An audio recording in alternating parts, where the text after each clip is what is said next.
Now, on one final matter, 1 year ago, President Biden met for the first time with President Xi, the head of the Chinese Communist Party, and he pledged that the United States would compete vigorously with the PRC. 1 year later, the president and the chairman will meet again today. So let's take stock of whether the Biden administration is living up to its pledge of vigorous competition. The stakes of this competition simply cannot be overstated.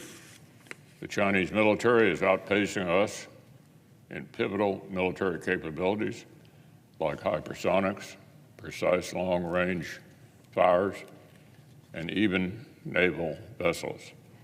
Beijing has secured a commanding share of the rare minerals necessary to create critical supply. Chinese agents are engaged in an aggressive effort to steal sensitive Western technologies and government secrets, and the PRC consistently signals its disdain for national sovereignty, human rights, and the free flow of commerce. In other words, strategic competition with China is going to determine the course of the next century of American history.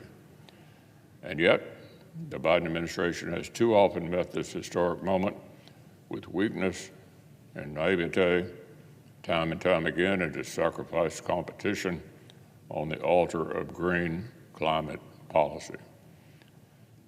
In the administration's quest to turn the American automobile industry electric, it has apparently made peace with sending American tax dollars to the Chinese industries that dominate battery-making input. In pursuit of grand climate diplomacy, the administration's envoys have been literally laughed out of Beijing by a state that keeps on increasing its carbon emissions and has no plan to start cutting them literally for years. And meanwhile, the consequences of the Biden administration's neglect for American hard power are only getting more dangerous. The PRC is acquiring new weapons as much as 6 times faster than the United States, and for each of the past 2 years, it announced a 7% increase in military spending. But even as the president's national defense strategy identifies China as the pacing threat, his defense budget requests haven't even kept up with inflation. Chairman Xi has gone out of his way to align closely with fellow adversaries of the West, stepping up joint military exercises with Putin's forces and helping both Moscow and Tehran endure Western sanctions. China has made military competition with the West a top priority. We can't afford to ignore this challenge. Our allies certainly aren't. Japan, South Korea, and Australia, and other Indo-Pacific parties are investing heavily in their own defense. Taiwan is seeking to make itself a harder target for Chinese aggression, but America must continue to do its part.